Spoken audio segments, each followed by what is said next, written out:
Hi, everyone. It's so good to be with you today at Evolving E. I'm Kat Cole.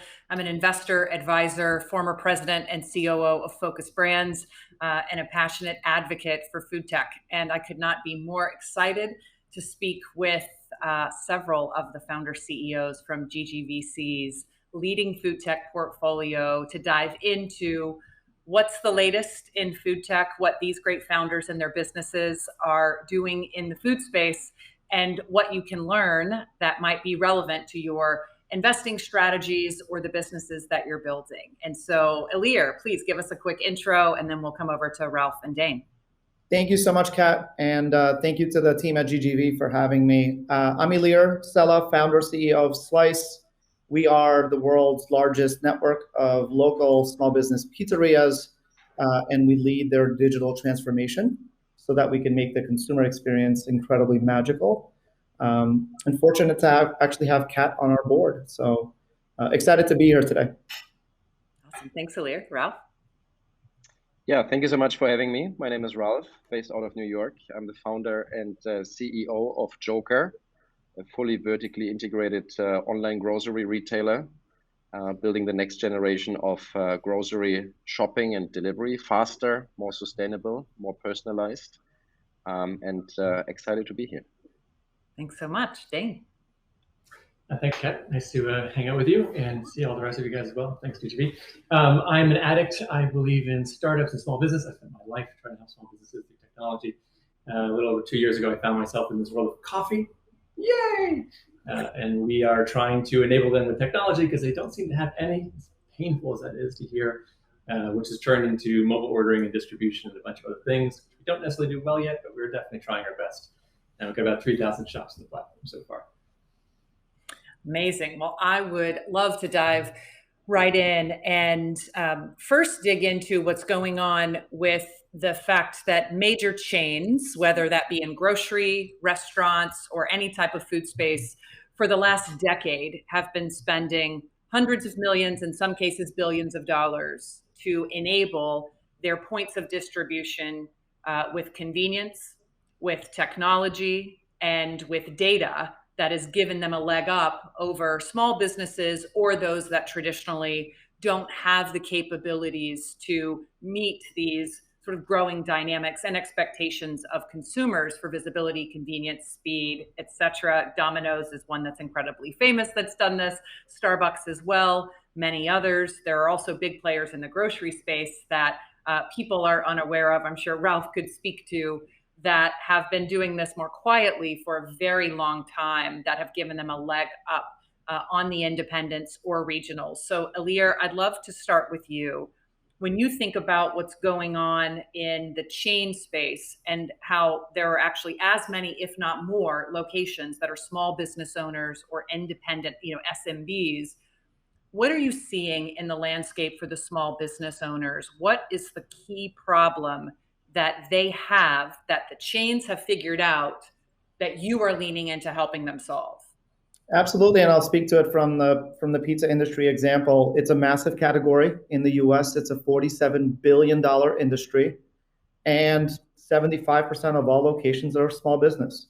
But when you look at examples like Domino's, what they have figured out is that e-commerce, digital, is the leading driver of future performance, because when the business is predominantly online, you can leverage data to create magical consumer experiences to improve pricing, delivery times or pickup times, selection, and again, when you summarize all those, it results in a great experience. So to give you an example, an average Domino's location, 75% of their volume is online, and that allows them to be incredibly proactive about the customer experience. In fact, I learned recently that, Kat, if you order at Domino's, it is very likely that your pizza started being made. They started making your pizza before you actually ordered it, because they knew the order would come in.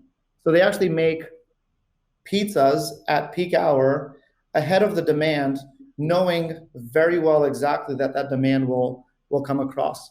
And when that food is already in the oven before you actually order it, it means it'll get to you faster. It'll be warm when it arrives to you. And obviously the overall price, because of these economies of scale, is unmatched, is unbeatable. And so for Slice, we operate with the same beliefs for small business.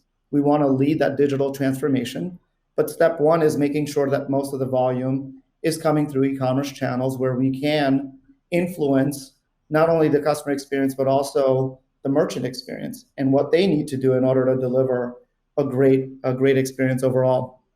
And that's really at the forefront of for us, our mission to keep local thriving. Dane, I'd love to bounce this over to you because you're doing something similar, but in a very different space. Coffee and related categories that are not as known for delivery, that are more about the pre-order and the pickup experience. But these independent coffee entrepreneurs are equally as unprepared in many cases on the technology side as a pizza entrepreneur. So what are you seeing in the coffee space, given that delivery isn't, while it's great and it's growing, it's not the end all be all for these locations? What are you seeing that is a big challenge that you are able to jump in and help with your business? Coffee is, unfortunately, like pizza, a very hard product to deliver dry and in time. So it's an incredibly small piece of the business. Starbucks has done a lot in the digital. They do about 40%. We do maybe 20% that coming through digital. Coffee shops are fighting an uphill battle. It's incredible. Starbucks wants to put 30,000 new locations out there. Every little shop is doing every little bit of their system all on their own. They're duct taping everything together, from mobile ordering to supplies to payroll to insurance to lending. It's a testament to their love that they succeed in against these giant enterprises. For us, we're new to the space. What we found was that inventory was a big level of optimization for them. They spend about, on an independent basis, 35 to 37% of their gross revenue on inventory. Starbucks spends 22%. They'll have a cottage industry of a dozen vendors. Starbucks has Penske loading their stores at night. So we took that model. We combine all the inventory into one system. They buy it off a portal. It gets delivered by ferries in the middle of the night. They walk in their store and everything's ready to go, and it's a lot cheaper. That's enabled us to put 4 to 7 points back in their business, so they get a little bit more margin to work with and breathe with. But it's just the beginning of the problem. The systems that these giants have is intense, from prediction to optimization to consumer understanding. It's just there's a lot to do, but they'll win. The small coffee shop will win. The reason that you still go into them is they care about their customers. They build an environment that everyone else wants to be part of. If they just have some tech friends in the background that aren't trying to screw them, they will thrive in a way that I don't think people realize. I mean, we're very happy to have fallen in the ocean here because it is just it is just wild what a big universe the SMBs actually are. And given that the convenience economy and a lot of services and products being commoditized are creating this race to the bottom, quality and experience still matter. And so these independent shops are far more likely to be able to lean into that, but they just need to be enabled with both the back of house technology and the customer facing technology that you guys are building. So Ralf, I want to come over to you on the grocery side and on the broader food spectrum. So you started Jokr, but you founded Food Panda. You were a part of Delivery Hero. You were doing this business around the world.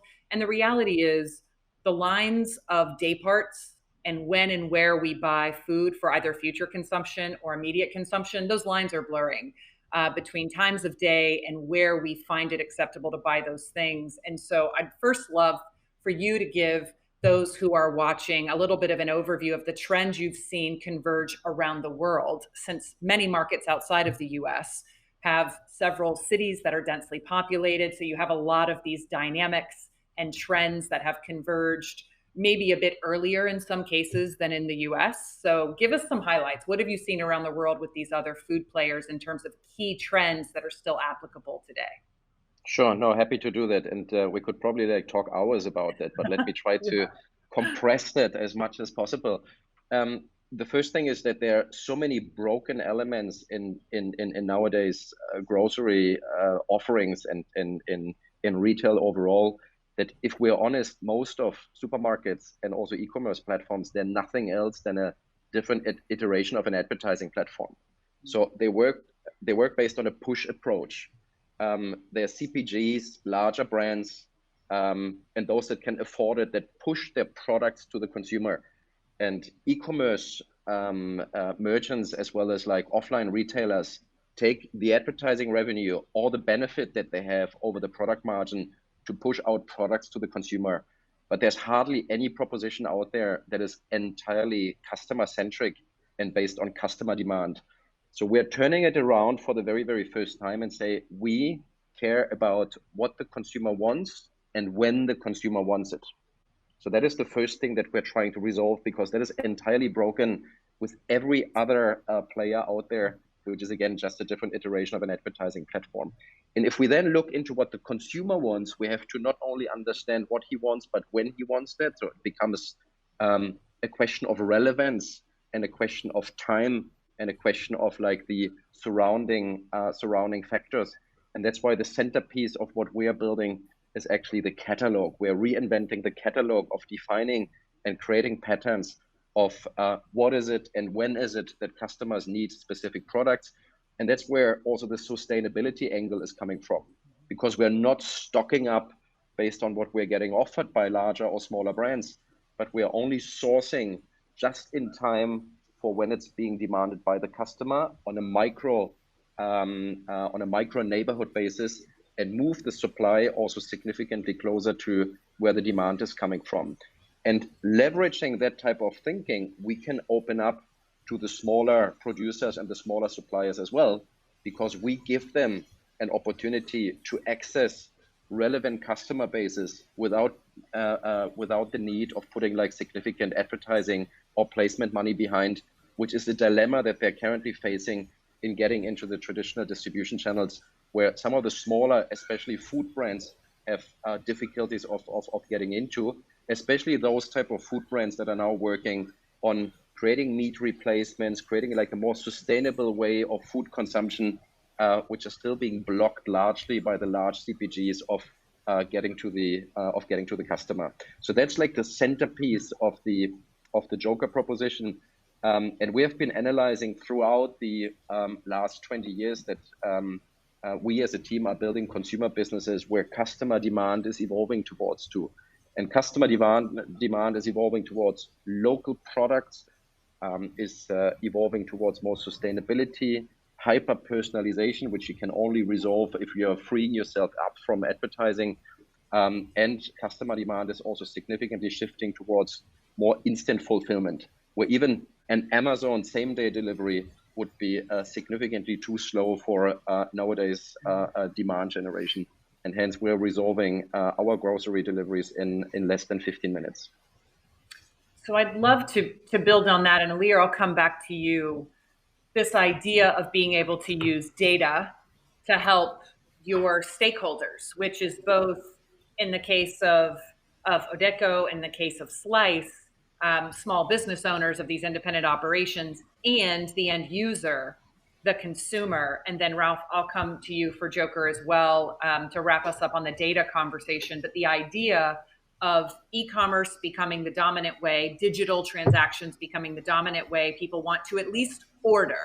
It may not be the preferred final pickup or consumption way, but the idea of this being the way the older, the younger, everyone, coastal, progressive, conservative, all around the world, this is the norm. And these businesses, although massive in number, are not built to get all of the benefits, mine the insights from all of those transactions, because they don't have access to the infrastructure. So let's talk about data for a minute, and how are you cutting through the inefficiency and also feeding back to your stakeholders, your business owners, key data points that help them manage their business more effectively. And you can use an industry specific simple example, or given the sophistication of our audience today, you can totally geek out if you want. I'm down for either. So Ilir, we'll start with you. Deanna, it's a great question. And in your example, I mean, that is the new point of sale, is the mobile app. The mobile phone is the new point of sale.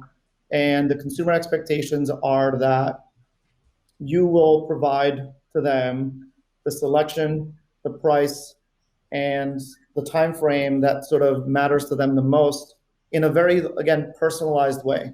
And that is critical. I think, but in order to do that, you've got to have access to sort of the entire data set, so the entire denominator.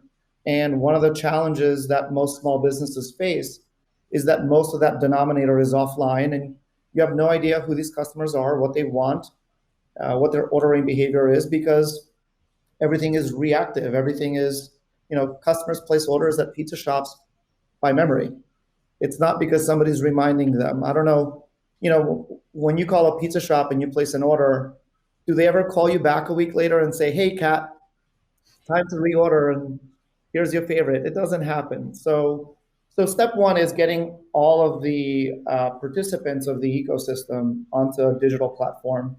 Then step two is leveraging data from the entire ecosystem, in our case, 17,000 small business pizza shops, and then empowering the family-owned pizzeria with that data so that they know what are the best practices in any given geography, in any given neighborhood. And so some examples, this is a no-brainer, but we know consumers hate delivery fees, period. It's a detriment. It deters conversion, full stop. They would actually pay slightly more for the product than have to pay a delivery fee. We know that order minimums should not be more than $10. And in fact, it does not, like a shop for whom order minimums are $20 versus a shop where the order minimum is $10, the average order value doesn't change. Yeah. It actually remains the same. The only difference is conversion comes down. And so how awesome is it that my uncle knows that now and can make that adjustment? And the last thing is really more around consumer behavior. An example would be that if a customer hasn't returned to a pizzeria in 15 days, the likelihood that they will ever come back is now declining by 80%. And so on day 14, we will send a promotion for $5 off to come back. And we know that the value of that customer is much greater than giving $5 to somebody who hasn't ordered in 2 days. So this sort of hyper local, really personalized experience ultimately wins. And the only way to accomplish that is through one, moving everyone online, leveraging all the data from the entire data set and applying it to one location, and then repeating that process over and over.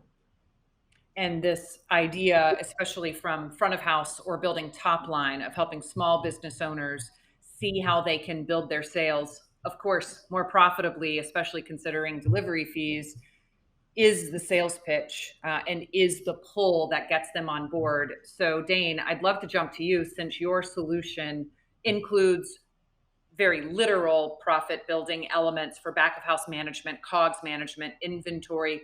Could you share an example of the back of house data usage that you can use to help small businesses improve their profitability?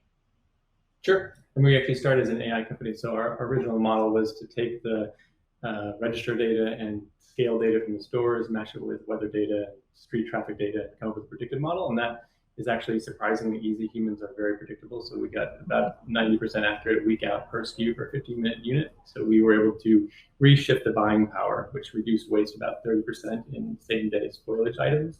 Awesome. The bigger thing, though, was the uptake in revenue from attachments that they weren't seeing. So a small coffee shop is instinctively just adding things, and the AI beats the human heuristic, 10 out of 10 being like, you need to have a water bottle or whatever else it might be. So we would see a pretty big profit driver. We thought we were kicking ass. We're like, this is amazing. Like, there's less stuff getting thrown out. Like, there's less waste everywhere. And then we look behind the coffee shop and we're like, oh my God, it's a disaster, because it's the classic, I think it's what you're seeing on the grocery side, right? It's the classic bullwhip of effect where the distributor was guessing what the coffee shop wanted. The coffee shop was guessing what the consumer wanted. The farm was guessing what the distributor wanted. So once we leveled that all out and we went to the farm, we were like, here's an iPad. This is how much milk you make. They started saving tens of thousands of gallons because they could just have a better guidance to what they needed to do. Same thing for all the middle layers, right? Like, I think that the industry, particularly in the small business category, has all been duct taped together. So they don't have that command control that you see in Starbucks and Dunkin', where they're actually going all the way down to the farm. The small players, probably even more so than those big enterprises, cares about the community, cares about the environment, cares about doing better. So if they can use that information to sort of better manage their own procurement, but also streamline the back, they'll take it every time. And it saves money across the board. It's just not a service that an independent can get to on their own, but certainly a better world if they have it behind them. And Ralf, part of Jokr's model is, as you said, what you want when you want it, but also the when you want it is that the time of delivery is coming down and down because of data capabilities like yours. And so I would love to hear you build on these comments and capabilities around using data to drive speed. And how are you able to do that and figure out what a customer needs when they want it, get that processed, and get it to them in many cases in 15 minutes? Yeah. No, I think unlike, and just to add what everyone else said, which I entirely agree with. I think unlike 10 years ago, where data was almost equally important, but our ability to capture data and to segment data was more limited than it is nowadays. I think you only survive as an online proposition if you fragment and segment data as much as possible. And that's why we have taken on the one hand side an approach of geographically segmenting data. We've broken down the whole world literally into like very small hyper local hexagons. So a city like New York would have been broken down into like 50 different smaller hexagons into very, very small neighborhoods. And we have looked already before launching into each of those neighborhoods, and we're making assumptions, accessing available data to understand demographics, to understand retail distribution offline and online, to understand the distribution of, I don't know, schools, universities, and so on, in order to create ourselves patterns that would give us a certain conclusion on what are the basically retail and grocery consumption behaviors that we might expect. Then in each of those like hyper local areas, we started to build out our micro warehouses, and we are treating each region as a separate commercial area. And within that commercial area, we have separate algorithms and patterns that help us to understand what is it that people order when and in which type of circumstances. And then we're trying also to segment within those demographics of people based on basically age groups, based on income considerations, and many other different factors, because it is a matrix of so many different specific segments. And nowadays, you have to find for every single piece of that matrix the right corresponding user experience, assortment. And that's why also going forward, if you would look at the Jokr proposition over the next few weeks and months to come, like all of us four together, even if we would live in the same city, but probably might live in different neighborhoods and might be of different, basically, cultural habits, we'll see a completely different assortment. And I think that is a key to success, this like hyper personalization, but not only hyper personalization in language and in user experience, but also in assortment and also in delivery times. And we have at this point of time the 15 minutes delivery option on the platform, but the whole thinking of get what you want and when you need it will also make us offer customers different type of delivery time options, because you might want to have certain products not today and immediately, but tomorrow or the day after. And hence we're expanding on that area as well. So I'd love to shift now to the idea of enabling discovery in a sea of options for consumers, whether it's marketplaces, technology, big brands spending big dollars, grocery. Ralf, you mentioned emerging brands, starter brands, fighter brands. It is a messy, messy ecosystem to try to have your voice heard if you are a small business owner or you're an independent brand. And as I think about how discovery has evolved, I come from the franchise global food business world. We were one of these big chains, a conglomerate of franchises investing in technology for our franchisees, telling them where to spend their money and how, and then spending money on their behalf. That is something small business owners or upstart food brands absolutely have not been able to do until tools and resources like yours. So, Ralf, I'd love to start with you on discovery, because you're very literally showing, promoting, and driving the awareness and trial of consumer products. And so it's a more literal exercise in your sense versus a hybrid sort of in-market marketing exercise for Odeko and Slice. How do you think about discovery and showing customers not only what they always get and like and what you know they'll buy, but this idea of growing basket and delighting a customer so they can discover new brands? How do you think about that in your world? Yeah, I think our belief is, and like early indicators of previous businesses that we have built a trend in that direction, that experience, discovery, and transaction is more and more happening in a playful way. So without ultimately getting quoted on that, but we are looking into like what is the Instagram of food ordering, Yeah. right? What is the content content plays an incredibly important role. I think we see that user trend and demand is towards indeed discovering, experiencing, seeing things, and obviously leveraging the new technology, the new generation of smartphones as well.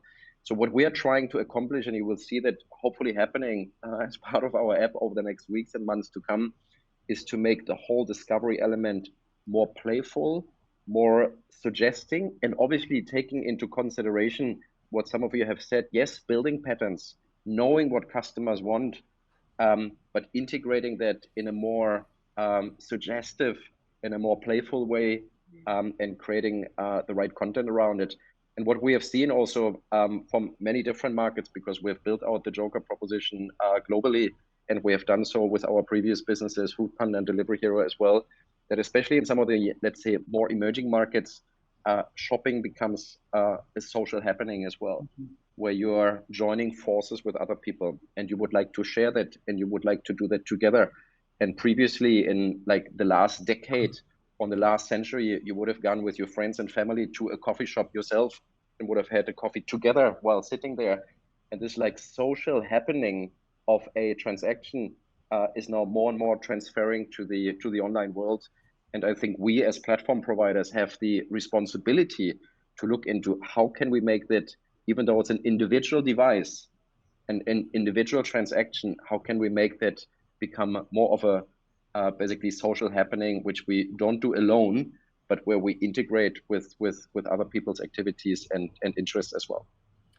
Yeah, and Dane, as I think about what Ralf is sharing, this idea of discovery being so important, and the trends we're seeing across the sector, whether it's in coffee or pizza or these high frequency, high affinity industry verticals, or in grocery and CPG, there's this interesting evolving dynamic, of course, accelerated by the pandemic.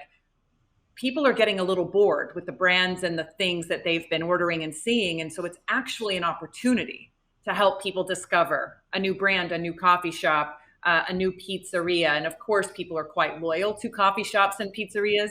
But as travel gets back to happening, or again, they love their pizzeria, but they just like to try another one to have something a little different. So Dane, for you first, how have you thought about discovery and whatever that means for you? Discovery of the menu within the particular shop on your platform, or discovery of shops within the app, or discovering Odeko and getting that downloaded so that people can order. Pick whichever lane you'd like, but I'd love to hear your take on discovery, and then Ilir will build on that with you and Slice. Well, I think Ilir does a really good job of this, so I'll set a low bar for him. I mean, we're good on the back end, so we enable instantaneous, change of your menu, which has never happened in our industry, because you always have to get, a procurement deal in place, a source, you buy minimums, and now you can say, I want one banana bread from this vendor and try it. That certainly helps. I think that our responsibility is monstrous here, and we suck so far. Like, the stories inside these coffee shops is extraordinary. The effort they've gone through to procure the particular milk and the coffee bean and the redheaded Jack who serves it to you is all so much better than the sort of experience in the franchise. And it's our responsibility for sure to get that story out. And the coffee shops struggle mightily with trying to find technology and partnerships. We did a deal with Google, and Google's like, oh yeah, I think Ilir did it 20 years ago. Like, we'd love to have all these shops on one platform. Like, we can't even access them. We don't even know what the hell they are. Right? So there's a lot of space where we're developing to try to make the data we have about the procurement and the shops become visible to the rest of the world, but we don't do it right now. But I will say the variety in the inventory has made a major shift, because the shop that couldn't have a donut before, now having donuts is changing that conversation. And I think the human id has moved very far away from what it was 20 years ago, which identified itself as, their career and whatnot, to, I don't know how many times people say, I'm a Joe Coffee customer, or I'm a Birch customer. Like, that's part of who I am. And I want to find that story and that uniqueness and be part of it. They just need help. They all get there. Yeah. Ilir, what would you add? Yeah. Look, the reason why so many entrepreneurs go into business for themselves, by themselves, is because they're incredibly passionate makers. Unfortunately, they end up inheriting all these business problems and technology problems, and they end up spending only 10% of their time in being a maker and 90% of the time in trying to figure out how to solve these problems. And for Slice, our goal is to flip that and put the operator and the maker in a position of strength to be able to innovate with new products, new creations, new pizza styles, new desserts, and everything in between. And in order to do that, we also have to make sure that we can bring all of these people together. Ralph's point about community is so important, because this is fresh to me. The International Pizza Expo happens every year. It just happened last week.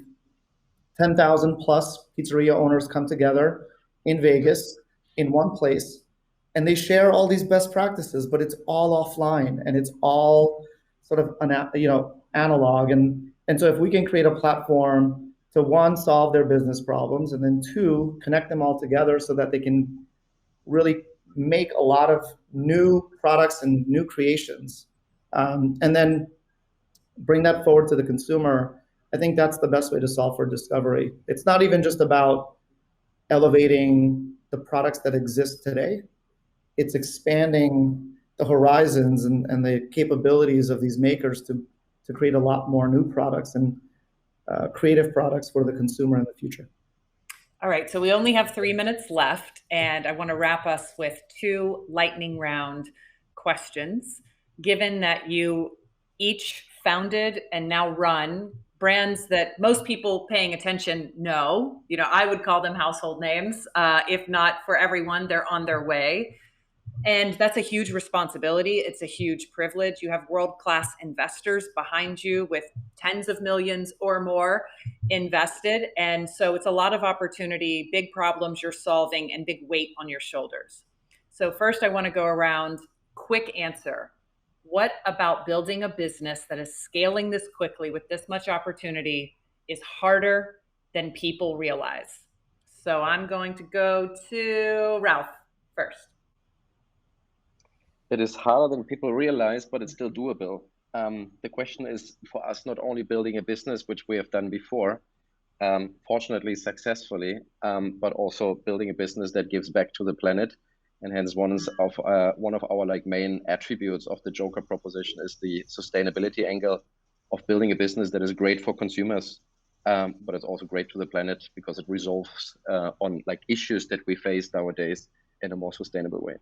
Awesome, thanks, Dane. I've been lucky to do the hypergrowth a few times.